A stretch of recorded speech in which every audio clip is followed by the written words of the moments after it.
Peace. This is MC Enigma of Negros Americanos. Ladies and gentlemen, this is Bishop, the Eastside Nappy Head from Negros Americanos, one half of Negros Americanos, and you are watching The Beat Shine.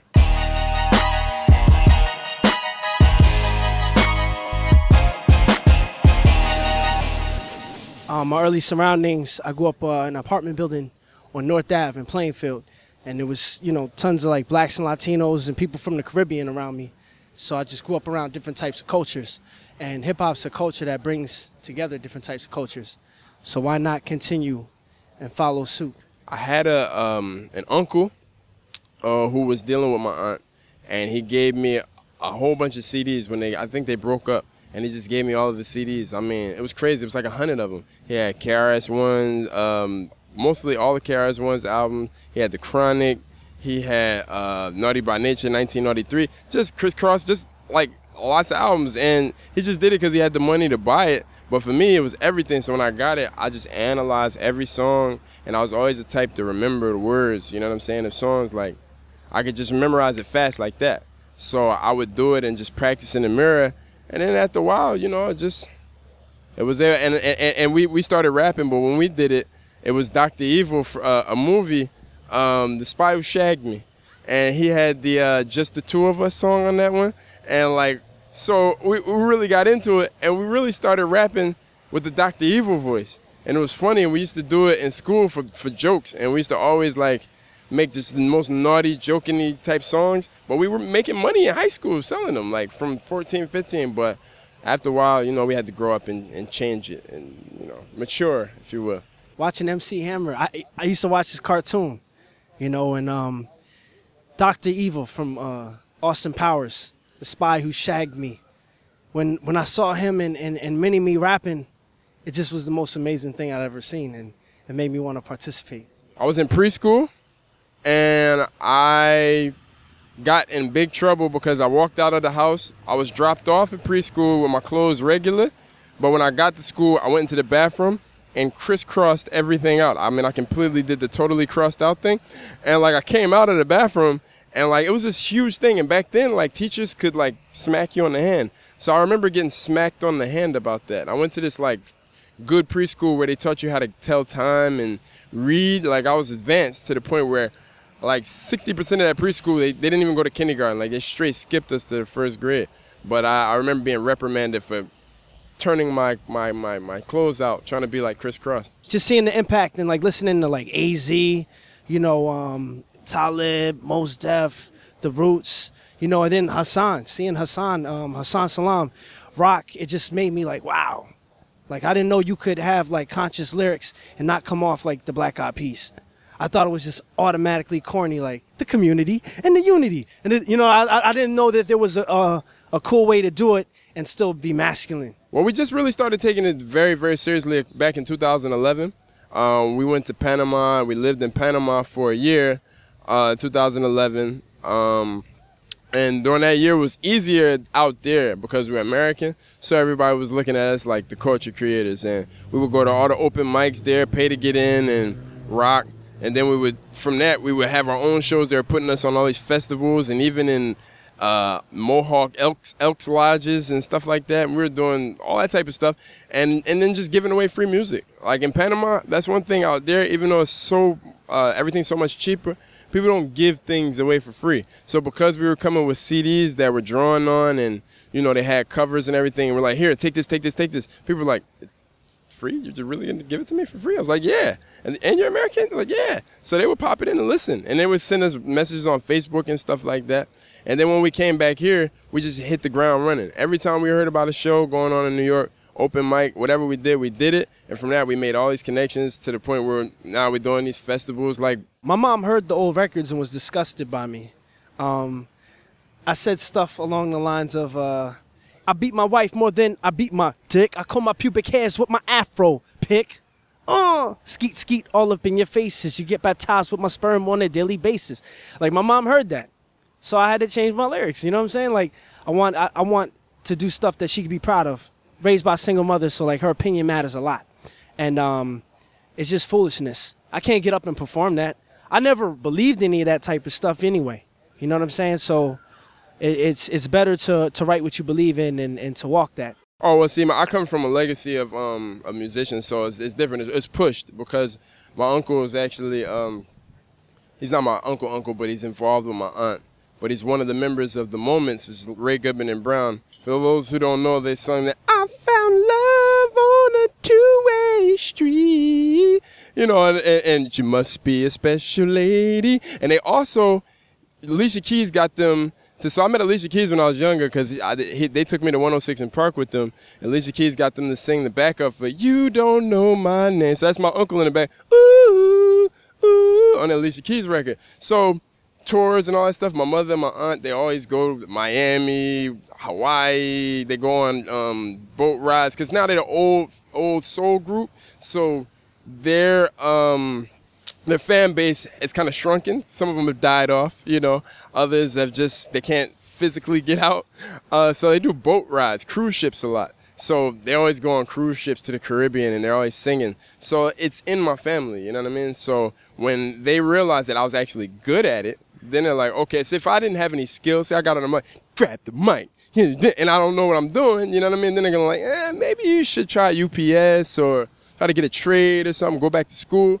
But because we actually talk about something that's not negative, it's real life situations, and it's responsible music, and it's good though, and they like it, you know what I mean, and they push it towards us and help us forward. Performing at 92Y in Tribeca, that was a highlight.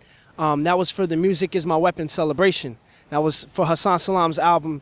That was a fundraiser to raise funds for creating a clean water well, a medical facility, and a school that could stay open during the rainy season. And contributing to that, and we were fresh off the boat. We just came back from Panama. We lived in Panama for a whole year. So we came right back to the States, and Haas, hit us up, and we're like, yeah, we're with it. So that was big, man. That was a big concert. Lord Jamar was there.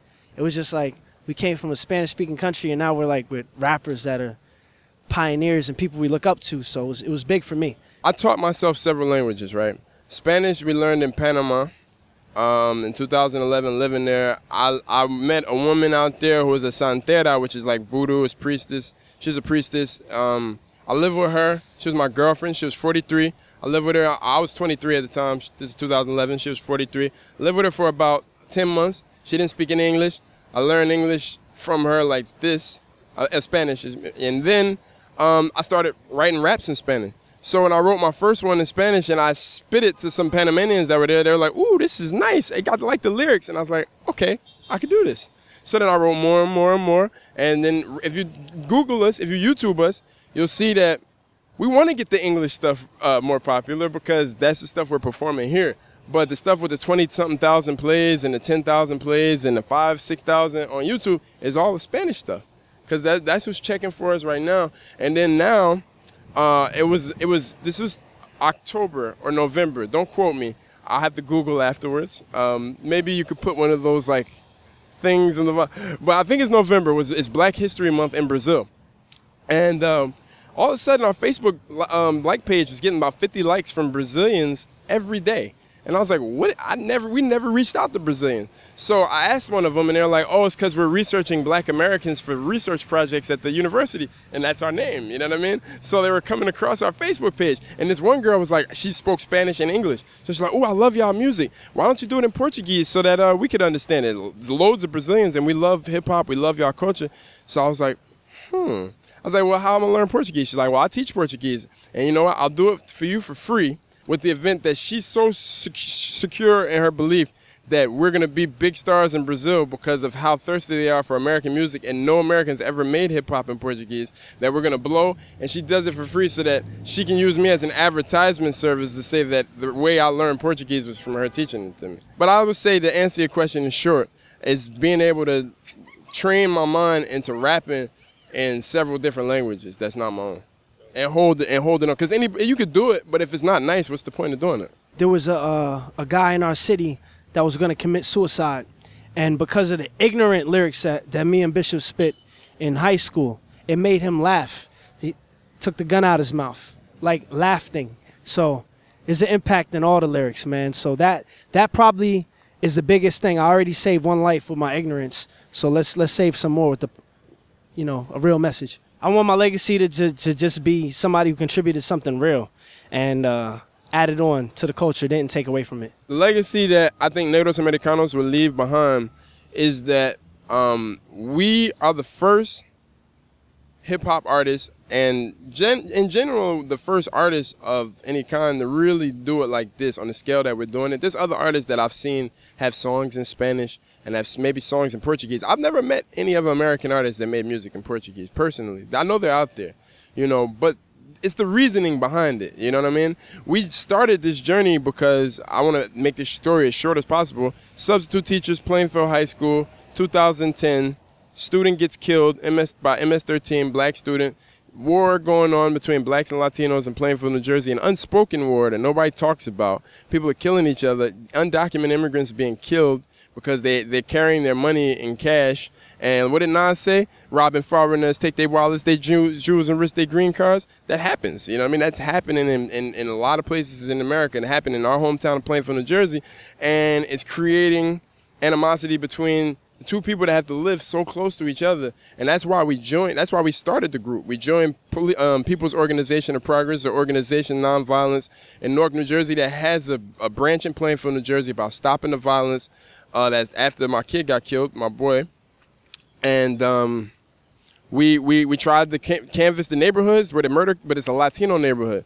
And a lot of the people didn't even speak any English. And when we came around, they were closing the curtains. They're like, oh, I don't want to talk to you. So we're like, you know what, we're going to learn Spanish. So that's why we went to Panama, learn the language, to make music, to reach everybody. So now we want to cover everybody. And with the Portuguese, Brazil's going through the same thing we're going through. Brazil, actually, while we're marching in the streets here in America, or a cop killing a black kid in Brazil, every 1 in 30 arrests in Brazil ends in a murder. In Rio, every 1 in 30. Here it's 1 in 3,000, I believe. There it's 1 in 30. So just imagine how much more that happens out there. So we want to, every story is connected. And if you're not doing it linguistically, you're not really doing it, because now you're just doing the moving and beat and you're having fun. But if you could switch it and you can have even more language, right now it's 3. So it'll be French, be Arabic, and we could go and talk to everybody and just rule the world. And that's not been done before, so that's the legacy that I think we're trying to leave.